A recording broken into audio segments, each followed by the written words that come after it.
नमस्कार दोस्तों, आज हम बोर्ड परीक्षा में 1 नंबर के पूछे जाने वाले सवालों को पढ़ेंगे और ये सवाल होते बहुत आसान हैं और एकदम सटीक तरीके से लिखने पर ना ज़्यादा लिखना है, ना कुछ करना है। एक लाइन लिखना है और एक लाइन में बिल्कुल सटीक आंसर और 1 नंबर दे करके एक लाइन में क्वेश्चन चला जाता है। और आपको बता दूं कि ये प्रश्न जो हैं, इन प्रश्नों का जो संग्रह है, हमें बोर्ड पेपर में कम से कम अगर ये हमको आ गए तो हमें 10 से 15 नंबर दिला करके जाएंगे। सबसे आसान सबसे ज्यादा नंबर, सबसे आसान सबसे ज्यादा नंबर। एक लाइन लिखना है एक क्वेश्चन का और प्रत्येक क्वेश्चन एक एक नंबर हमको दे करके चला जाएगा। तो आइए शुरुआत करते हैं अपने प्रश्नों का। तो सबसे पहला प्रश्न है, किसी चालक को धनावेशित किया जा रहा है तो उसके द्रव्यमान पर क्या प्रभाव पड़ेगा। किसी चालक को धनावेशित किया जा रहा है तो उसके द्रव्यमान पर क्या प्रभाव पड़ेगा। बच्चे, हम आपको बताना चाहेंगे कि जैसे कोई आवेश होता है तो उस आवेश में जो इलेक्ट्रॉन होता है, इलेक्ट्रॉन का भी द्रव्यमान होता है। तो क्वेश्चन ये कह रहा है कि धनावेशित किया जा रहा है, तो किसी भी चालक को धनावेशित करने का क्या मतलब होता है कि उससे इलेक्ट्रॉन को निकालना, उससे इलेक्ट्रॉन को निकालना।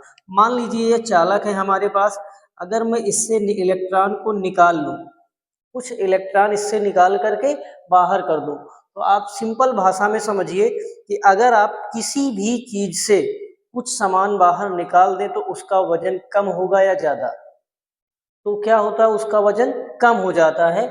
उसी तरह से इसमें से जब हम कुछ इलेक्ट्रॉन निकाल लेंगे तो इसका जो द्रव्यमान है वो आंशिक रूप से कम हो जाता है। अर्थात किसी चालक को धनावेशित किया जा रहा है तो उसके द्रव्यमान पर क्या प्रभाव पड़ेगा, तो उसका द्रव्यमान घटेगा, आंशिक रूप से क्या होगा, घटेगा, आंशिक रूप से घटेगा। इसी का सेम अपोजिट क्वेश्चन एक हमसे पूछा जाता है, किसी चालक को ऋणावेशित किया जा रहा है तो उसके द्रव्यमान पर क्या प्रभाव पड़ेगा। अर्थात ऋणावेशित करने का मतलब क्या हुआ, ऋणावेशित मतलब कि इस पे इलेक्ट्रॉन दिए जा रहे हैं, अब इलेक्ट्रॉन उसमें डाले जाएंगे तो क्या होगा, उसका द्रव्यमान बढ़ जाएगा। सिंपल बात है ना। जब इलेक्ट्रॉन निकालने से उसका द्रव्यमान घट सकता है तो इलेक्ट्रॉन इसमें डालने से इलेक्ट्रॉन क्या होगा, बढ़ जाएगा। सिंपल बात है। अगला क्वेश्चन है कि किसी द्विध्रुव पर कुल कितना आवेश होता है। तो हम लोग द्विध्रुव के बारे में जानते हैं कि द्विध्रुव क्या होता है, समान परिमाण एवं विपरीत प्रकृति के आवेश जिनके बीच अल्पतम दूरी हो से बना निकाय वैद्युत द्विध्रुव कहलाता है। तो यहाँ पे क्या है, समान परिमाण और विपरीत प्रकृति के आवेश होते हैं। विपरीत प्रकृति, एक प्लस का क्यू है एक माइनस का क्यू है, लेकिन जो दोनों का परिमाण है वो समान है। तो यहाँ पे कह रहा है किसी द्विध्रुव पर कुल कितना आवेश होता है, तो कुल आवेश कितना हो जाएगा। मान लीजिए यहाँ प्लस का 5 है, यहाँ माइनस का 5 है, तो कुल कितना हो गया, 0, शून्य। तो किसी द्विध्रुव पर कुल कितना चार्ज हो जाएगा, कितना आवेश हो जाएगा, तो वो हो जाएगा 0। ठीक है। अब अगला क्वेश्चन है कि हवाई जहाज के पहियों के टायर विशेष रबर के बनाए जाते हैं जिनमें कुछ चालकता होती है, क्यों। सोचा है कभी आपने ये बात कि किसी हवाई जहाज के टायर किसी विशेष रबर के क्यों बनाए जाते हैं और इनमें कुछ चालकता होती है। तो आइए इस सवाल का जवाब हम आपको बताते हैं।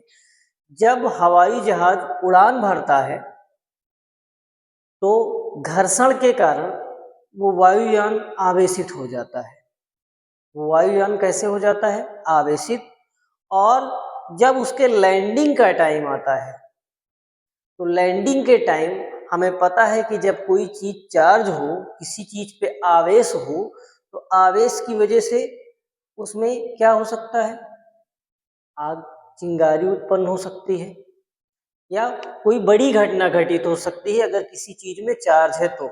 इसलिए उसके टायर को एक विशेष प्रकार के रबर से बनाया जाता है जिसमें कुछ चालकता होती है, ताकि जब वह लैंड करते समय वह टायर जमीन से पड़े, टच हो, तो उसका जितना भी आवेश है वो पृथ्वी में चला जाए और जो आपका विमान है वो आवेश रहित हो जाए।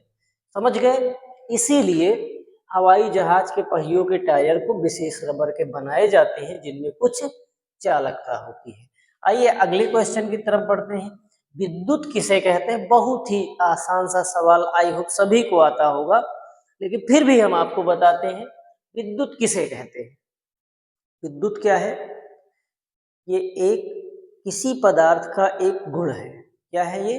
किसी पदार्थ का एक गुण है जो छोटे छोटे हल्के पदार्थों को क्या करता है? अपनी ओर आकर्षित करता है। जो छोटे छोटे या हल्के पदार्थों को अपनी ओर आकर्षित करता है। उसके बाद कूलाम का नियम एवं सूत्र बताइए। कूलाम का नियम आप सभी को पता होगा। कूलाम का नियम क्या होता है? इन्हीं जैसे कूलाम, मैं आपको पहले बोर्ड में समझाता हूँ। कूलाम ने क्या बताया, कैसे दो कोई आवेश है कि जो दोनों, मान लीजिए दो आवेश, एक Q1 एक Q2। कूलाम ने बताया कि दो आवेशों के मध्य लगने वाला आकर्षण या प्रतिकर्षण बल, अगर दो आवेश है तो उनके मध्य आकर्षण या प्रतिकर्षण बल लगेगा। तो दो आवेशों के मध्य लगने वाला आकर्षण या प्रतिकर्षण बल दोनों आवेशों के परिमाण के गुणनफल के समानुपाती तथा उनके बीच की दूरी के वर्ग के व्युत्क्रमानुपाती होता है। आप लोग मेरे साथ साथ इसको वीडियो स्किप करके लिख भी लीजिए। ये एक एक नंबर के क्वेश्चन बहुत इंपॉर्टेंट क्वेश्चन है और आपको आपकी परीक्षा में 10 से 15 नंबर दिलाने की गारंटी रखते हैं, जो कि हर बार पेपर में पूछे जाते हैं। ठीक है, तो क्या हो जाएगा? इन्हीं दो आवेशों के मध्य लगने वाला आकर्षण या प्रतिकर्षण बल उन आवेशों के परिमाण के गुणनफल के समानुपाती तथा उनके बीच की दूरी के वर्ग के व्युत्क्रमानुपाती होता है। ये इसकी परिभाषा हो गई। और इसका सूत्र क्या हो जाएगा? सूत्र होता है F equal 1/4πε0 Q1 Q2 by R square. ये इसका फार्मूला हो जाता है। अगर कभी आपसे पूछ ले, कभी क्या हो, आपसे पूछ ले कि अगर इन दोनों ये जो दोनों आवेश हैं, ये दोनों आवेश किसी माध्यम में रखे, किसी माध्यम में रखे हों जिसका परावैद्युतांक k है, तो उसके लिए फार्मूला हो जाता है 1/ε0 small k Q1 Q2 by R square. ठीक है, ये फार्मूला कब? जब दोनों पदार्थों के, दोनों आवेशों के बीच कोई परावैद्युत पदार्थ रखा हो तब। समझ में आया आप सबको? आप सब मेरे साथ ऐसे ही बने रहिए और आप लोगों को एक एक नंबर के बोर्ड पेपर में आने वाले सभी क्वेश्चनों का मैं रिवाइज करवाता रहूंगा। आगे बढ़ते हैं। लिखा है विद्युत क्षेत्र की परिभाषा बताइए। विद्युत क्षेत्र क्या होता है? तो विद्युत क्षेत्र क्या होता है? किसी आवेश के चारों ओर का वह क्षेत्र जहां से वह किसी दूसरे आवेश को आकर्षित या प्रतिकर्षित करता है, या कोई दूसरा आवेश जहां से आकर्षण या प्रतिकर्षण बल का अनुभव करता है, विद्युत क्षेत्र कहलाता है। ठीक है, आगे बढ़ते हैं। विद्युत क्षेत्र की तीव्रता की परिभाषा सूत्र एवं मात्रक बताइए। विद्युत क्षेत्र की तीव्रता, तो विद्युत क्षेत्र की तीव्रता का सूत्र देखिए, फिजिक्स हमेशा इजी लैंग्वेज में हमें सीखनी चाहिए।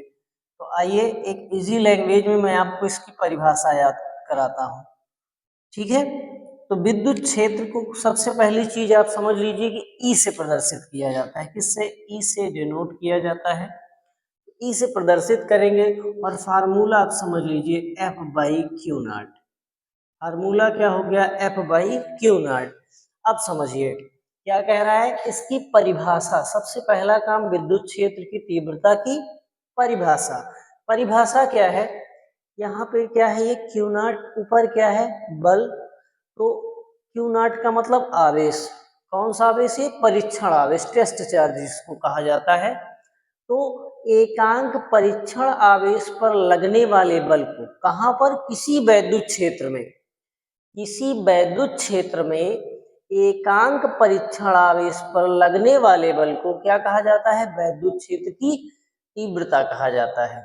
इसी वैद्युत क्षेत्र में एकांक परीक्षण आवेश पर लगने वाला बल क्या कहलाता है? वैद्युत क्षेत्र की तीव्रता कहलाता है। और ये हो गया उसका सूत्र। अगर बात की जाए मात्रक की तो न्यूटन पर कूलम इसका मात्रक हो जाता है। इसका एक फार्मूला और होता है वैद्युत क्षेत्र की तीव्रता का। बाई चांस अगर आपसे पूछ ले, किसी ऑप्शन में दे दे, तो बिल्कुल याद रखें, इक्वल 1/4πε0 Q/r²। ठीक है, तो आगे बढ़ते हैं अगले क्वेश्चन की तरफ। क्या है? विद्युत क्षेत्र में अक्षीय स्थिति एवं निरक्षीय स्थिति का सूत्र बताइए। चलिए, अक्षीय स्थिति एवं निरक्षीय स्थिति में, तो अक्षीय स्थिति का फार्मूला सबसे पहले हम लोग देखेंगे। अक्षीय स्थिति के लिए सूत्र क्या होता है? 1/4πε0 Q/, या यहाँ पे होता है 2p/r³। अक्षीय स्थिति में वैद्युत क्षेत्र की तीव्रता इक्वल, और निरक्षीय स्थिति के लिए वैद्युत क्षेत्र की तीव्रता इक्वल 1/4πε0 P/r³। ध्यान से समझिएगा दोनों फार्मूले को। एक अक्षीय स्थिति जिसको कहा जाता है axial position and equatorial position, दोनों के लिए फार्मूला क्या हो जाएगा? इक्वल। सबसे पहले एक्सियल पोजीशन मतलब अक्षीय स्थिति के लिए फार्मूला है इक्वल 1/4πε0 2p/r³, और इक्वेटोरियल पोजीशन के लिए इक्वल 1/4πε0 p/r³। ये होता है फार्मूला। ठीक है, अक्षीय और निरक्षीय स्थिति के लिए। आगे बढ़ते हैं, क्वेश्चन नंबर 9 है, वैद्युत फ्लक्स की परिभाषा, मात्रक एवं सूत्र लिखिए। तो वैद्युत फ्लक्स क्या होता है? किसी काल्पनिक पृष्ठ से होकर गुजरने वाली वैद्युत बल रेखाओं की संख्या। किसी काल्पनिक पृष्ठ से होकर गुजरने वाली वैद्युत बल रेखाओं की संख्या को वैद्युत फ्लक्स कहते हैं। ठीक है, इसको हम किससे डिनोट करते हैं बच्चे? फाई से डिनोट करते हैं। फाई ई इक्वल क्या होता है? EDA cos theta, EDA cos theta, या फिर phi equal to vector E dot vector DA, vector E dot vector DA, या कहीं कहीं पे यही फार्मूला लिखा होता है phi E equal to EA। ठीक है, तो कोई सा भी अगर आपको ऑप्शन में मिले आप उसको टिक करके जरूर आए। ठीक है, आगे बढ़ते हैं। 3 फार्मूले कोई भी मिले, तीनों वैद्युत फ्लक्स के हैं।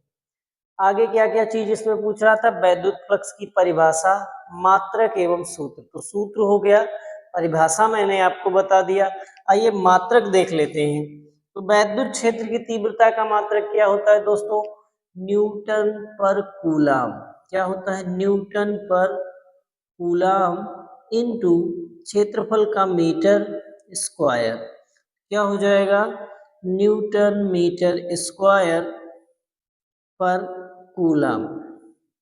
न्यूटन मीटर स्क्वायर पर कूलम, ये हो जाता है किसका? वैद्युत क्षेत्र की तीव्रता का मात्रक और सूत्र। और इसकी परिभाषा क्या है? किसी काल्पनिक बंद पृष्ठ से होकर गुजरने वाली वैद्युत बल रेखाओं की संख्या को वैद्युत फ्लक्स कहते हैं। मिटा दिया जाए, आगे बढ़ते हैं। आप सभी लोग मेरे साथ साथ नोट करते चलेंगे। जहां भी ना समझ में आए वीडियो को स्किप कर लीजिए और स्किप करके नोट कर लीजिए। ठीक है, और ध्यान से समझ लीजिए। ये एक एक नंबर के क्वेश्चन आपको बोर्ड पेपर में कम से कम 10 से 15 नंबर दिला के जाएंगे, और हर बार लगभग ये क्वेश्चन पूछे जाते हैं। चलिए आगे बढ़ते हैं। गाउस की प्रमेय की परिभाषा एवं सूत्र। तो गाउस की प्रमेय क्या होती है? सबसे पहले मैं आपको सूत्र बता दूं। Phi equal to Q by epsilon naught. तो क्या है गाउस की प्रमेय, आपको समझाता हूं एक लाइन में, ध्यान समझिए। किसी काल्पनिक पृष्ठ पर, किसी काल्पनिक बंद पृष्ठ पर उपस्थित आवेश, या ऐसे कह सकते हैं दूसरी लैंग्वेज समझिए फिर से, किसी काल्पनिक बंद पृष्ठ से होकर गुजरने वाला वैद्युत फ्लक्स, किसी काल्पनिक बंद पृष्ठ से होकर गुजरने वाला वैद्युत फ्लक्स उस पृष्ठ पर उपस्थित आवेश का 1/ε0 गुना होता है।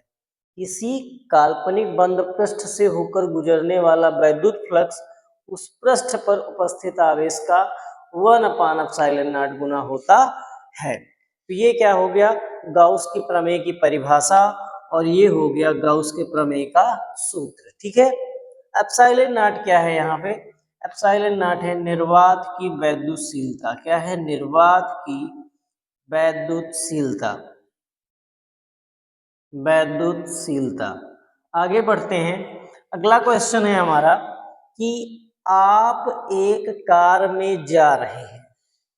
क्वेश्चन को ध्यान से समझिए, आपकी लाइफ से जुड़ा हुआ क्वेश्चन है। अगर आपने इस क्वेश्चन को नहीं समझा, इन फ्यूचर आपके साथ कोई हादसा हो जाए तो आप अपने आप को संभाल नहीं पाएंगे। इसलिए फिजिक्स को अच्छे से पढ़ो, आपके दैनिक जीवन में काम आने वाले बहुत बड़े बड़े हादसे से आपको बचाने वाली घटना है यहाँ पे। क्या है क्वेश्चन, आप एक कार में जा रहे हैं, यदि बिजली गिरने वाली हो तो अपने को सुरक्षित करने के लिए आप क्या करेंगे? सोचिए, दिमाग लगाइए कि आप जा रहे हैं, अचानक रास्ते में मौसम खराब हुआ, बिजली गिरने वाली, बारिश होने लगी, बिजली गिरने वाली है, तो आप क्या करेंगे? सिंपल सा क्वेश्चन है कि आप अपने कार के सभी दरवाजे, खिड़की, शीशे सब बंद कर लेंगे। जब बिजली गिरेगी तो जो आवेश है वो उसके पृष्ठ पर, पूरे कार के पृष्ठ पर क्या होगा, डिस्ट्रीब्यूट हो जाएगा, फैल जाएगा, जिससे अंदर आप सुरक्षित रहेंगे। बहुत सही जवाब हुआ इसका, ये बहुत सरल जवाब और हमारी दैनिक जीवन में काम आने वाला है। और कभी भी हम ऐसी कामना करते हैं कि आप सबके साथ ऐसा हादसा ना हो, आप सभी हमारे साथ जुड़े रहें, आपको हम ऐसे ही नई नई जानकारी देते रहेंगे। अगले क्वेश्चन की तरफ बढ़ते हैं, क्वेश्चन नंबर 12। क्या किसी बिंदु पर वैद्युत विभव शून्य हो सकता है जबकि वहां विद्युत क्षेत्र शून्य नहीं हो? क्या किसी बिंदु पर वैद्युत विभव शून्य हो सकता है जबकि वहां वैद्युत क्षेत्र शून्य नहीं है? तो बिल्कुल हो सकता है। कहां पर, जहां पर धन और ऋण दोनों, धन और ऋण दोनों का एक पॉइंट बीच में अक्षीय और निरक्षीय स्थिति पर, दोनों के अक्षीय और मतलब अक्षीय स्थिति के मध्य बिंदु पर और निरक्षीय स्थिति में, वो दोनों जगह हो सकता है। ठीक है, यहाँ लिखेंगे हाँ, हो सकता है। अगला क्वेश्चन कह रहा है कि विद्युत विभव क्या है, इसका सूत्र एवं मात्रक भी बताइए। तो विभव की बात करते हैं, हम लोग जानते हैं विभव क्या होता है। किसी परीक्षण आवेश को अनंत से, ध्यान से समझिएगा मेरी बात को और नोट भी कर लीजिएगा साथ साथ में, किसी परीक्षण आवेश को अनंत से किसी आवेशित बिंदु के वैद्युत क्षेत्र में लाने में किया गया कार्य वैद्युत विभव कहलाता है। एक बार फिर से मैं रिपीट करता हूं, किसी परीक्षण आवेश को अनंत से किसी आवेशित बिंदु के वैद्युत क्षेत्र में लाने में किया गया कार्य वैद्युत विभव कहलाता है। क्वेश्चन है कि वैद्युत विभव क्या है, इसका सूत्र एवं मात्रक भी बताइए। तो वैद्युत विभव का बच्चे सूत्र होता है V इक्वल, कहाँ से ला रहे हैं हम, अनंत से, किसको, परीक्षण आवेश को, तो W/Q0, W/Q0 ये हो गया इसका सूत्र, V इक्वल W/Q0। और इसके मात्रक की बात की जाए तो जूल पर कूलाम, जूल पर कूलाम, ये क्या है, इसका मात्रक है, इसके यूनिट है।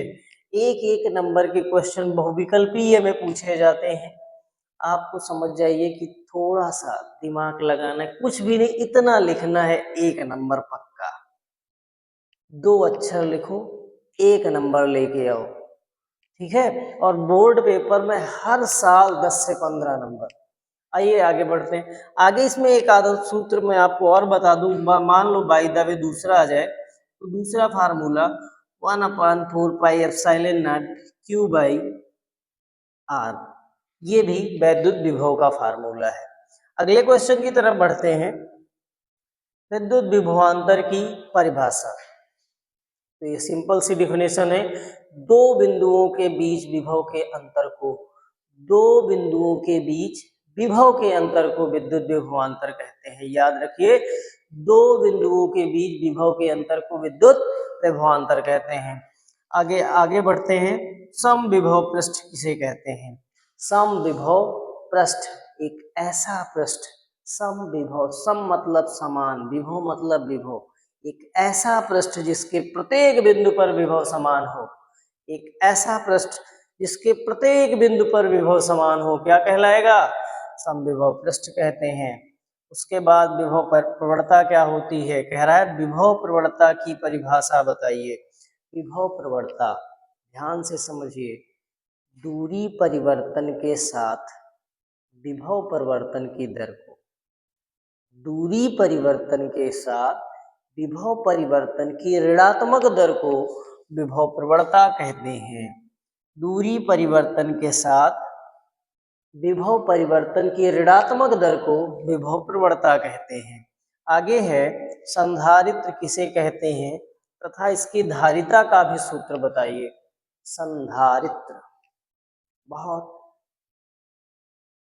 अच्छा क्वेश्चन है। हम लोग अपने दैनिक जीवन में डेली संधारित्र यूज करते हैं, शायद आपको पता ना हो, मैं आपको बताऊं, जिसको हम लोग अपने आम लैंग्वेज में कंडेंसर बोलते हैं। कंडेंसर जो पंखे में लगा होता है उसी को संधारित्र कहा जाता है, और इसी को इंग्लिश में कैपेसिटर भी बोला जाता है। कैपेसिटर, संधारित्र, कंडेंसर, तीनों एक ही बात है। अब शायद आपको समझ में आ गया होगा कि संधारित्र क्या होता है। क्या आपका दिमाग कुछ काम कर रहा है? चलिए मैं आपको बताता हूँ क्या करते हैं आप संधारित्र को। आपने कभी एक प्रयोग किया होगा कि संधारित्र को आप किसी सॉकेट में लगाते हैं, उसको निकाल करके ऐसे करते चिट की आवाज आती है, उसमें कुछ चिनगी भी आपको दिखती है, ऐसे जैसे आग निकली हो। फिर दोबारा लगाएंगे, टच करेंगे, कुछ नहीं होगा। फिर आप उसको सॉकेट में लगाएंगे, फिर से टच करेंगे, फिर आवाज आएगी वैसी चिनगी। क्या होता है? वो चार्ज को स्टोर करता है अपने अंदर। क्या करता है? चार्ज को स्टोर करता है, और जैसे ही हम दोनों तार को टच करते हैं वो चार्ज डिस्चार्ज में हो जाता है और तुरंत डिस्चार्ज हो जाता है। तो संधारित्र क्या है? संधारित्र एक ऐसी युक्ति है जिसकी सहायता से उसके आकार एवं आयतन में परिवर्तन किए बिना, उसके आकार एवं आयतन में परिवर्तन किए बिना धारिता को बढ़ाया जा सके, संधारित्र कहलाता है। समझ गए? इसकी धारिता का सूत्र C इक्वल टू क्या होता है? धारिता C equal to Q by B. लेकिन अगर बात की जाए विलगित गोलीय चालक की धारिता, तो उसके लिए फार्मूला होता है बच्चे C equal to 4 pi epsilon naught capital R। ये किसका फार्मूला है? विलगित गोलीय चालक की धारिता का फार्मूला है। ये किसका है? ये धारिता का फार्मूला है। संधारित्र की धारिता का फार्मूला देखिए, C equal to A epsilon naught by D, A epsilon naught by D. और समझिए, यदि संधारित्र के बीच परावैद्युत पदार्थ भरा हो तो फार्मूला क्या हो जाएगा? ए एप्सिलॉन नॉट के by D, A epsilon not के बाई डी। समझ गए? ये सब धारिता के फार्मूले हैं। और संधारित्र की धारिता का और भी कुछ कह रहा है, सूत्र बताइए। बस ठीक है। मात्रक मैं आपको बता दूं, धारिता का मात्रक फैरड होता है। धारिता का मात्रक फैरड होता है और कूलाम पर वोल्ट, कूलाम पर वोल्ट भी होता है।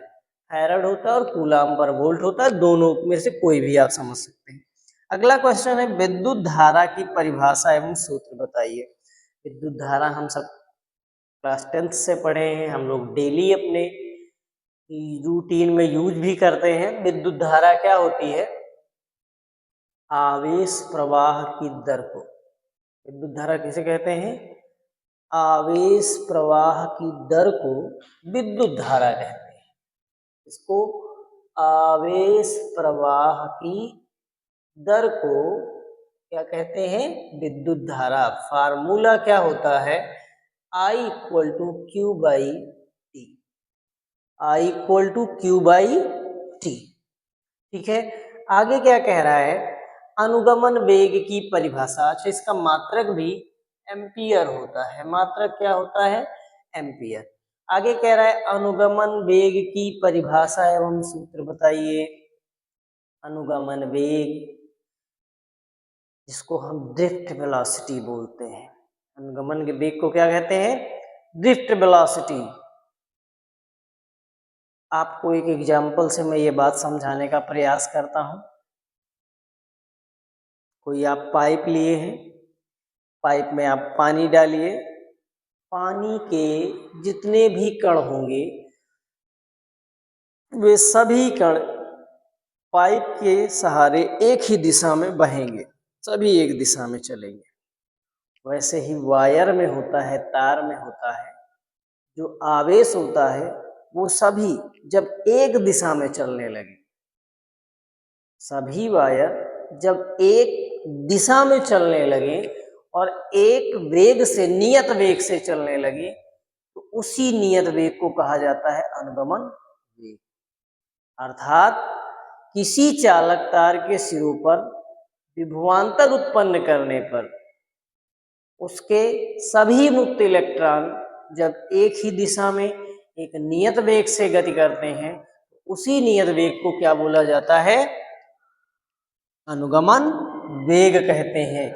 इसको वीडी से डिनोट किया जाता है। किससे? वीडी से डिनोट करते हैं। आगे कह रहा है धारा घनत्व। धारा घनत्व, करंट डेंसिटी। क्या है धारा घनत्व?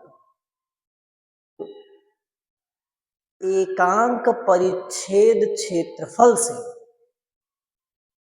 एकांक परिच्छेद क्षेत्रफल से प्रवाहित धारा। ठीक है, होकर गुजरने वाली धारा। एकांक परिच्छेद क्षेत्रफल से होकर गुजरने वाली धारा को क्या कहा जाता है? धारा घनत्व कहते हैं। इसको जे से डिनोट करते हैं बेटा। जे इक्वल टू क्या होता है? आई बाई ए। आई बाई ए। आगे बढ़ते हैं अगले क्वेश्चन की तरफ। गतिशीलता। गतिशीलता, गतिशीलता क्या होती है? तो गतिशीलता एक, इसका भी आपको बहुत अच्छी सी परिभाषा बताता हूं। गतिशीलता को पहले जान लीजिए, म्यू से डिनोट किया जाता है और फार्मूला होता है वीडी बाई। फार्मूला क्या होता है? VD by E. एकांक वैद्युत क्षेत्र में के अनुगमन वेग, इलेक्ट्रॉनों के अनुगमन वेग या विद्युत धारा के अनुगमन वेग के अनुपात, या ऐसे कह सकते हैं वैद्युत क्षेत्र तथा अनुगमन वेग के अनुपात को, वैद्युत क्षेत्र तथा अनुगमन वेग के अनुपात को गतिशीलता कहते हैं, मोबिलिटी कहते हैं। वैद्युत क्षेत्र तथा अनुगमन वेग के अनुपात को मोबिलिटी या फिर गतिशीलता कहते हैं। Very good. और कह रहा है इसका सूत्र, तो सूत्र तो भैया लिख दिया, mu equal V D by E हो गया। आगे बढ़ते हैं। आगे कह रहा है प्रतिरोध की परिभाषा एवं सूत्र बताइए। भैया प्रतिरोध तो सभी लोग जानते हो, अवरोध, रुकावट। प्रतिरोध यूज कहाँ होता है? तार में। तार में क्या बहती है? धारा। तो किसके मार्ग में रुकावट? धारा के। उसी को क्या कहेंगे? प्रतिरोध कहेंगे। धारा के मार्ग में उत्पन्न अवरोध को क्या कहते हैं? प्रतिरोध कहते हैं। इसको R से डिनोट किया जाता है और R इक्वल टू, इसको थोड़ा सा मिटा दूं,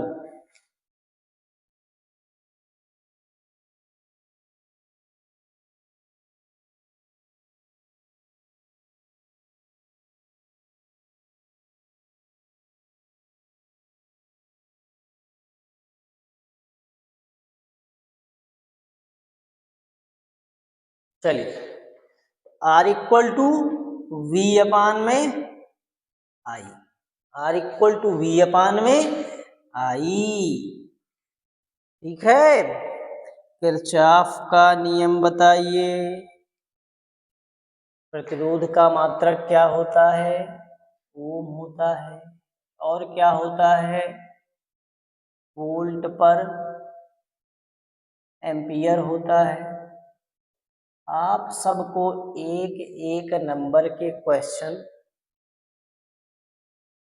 पूरे बताऊंगा।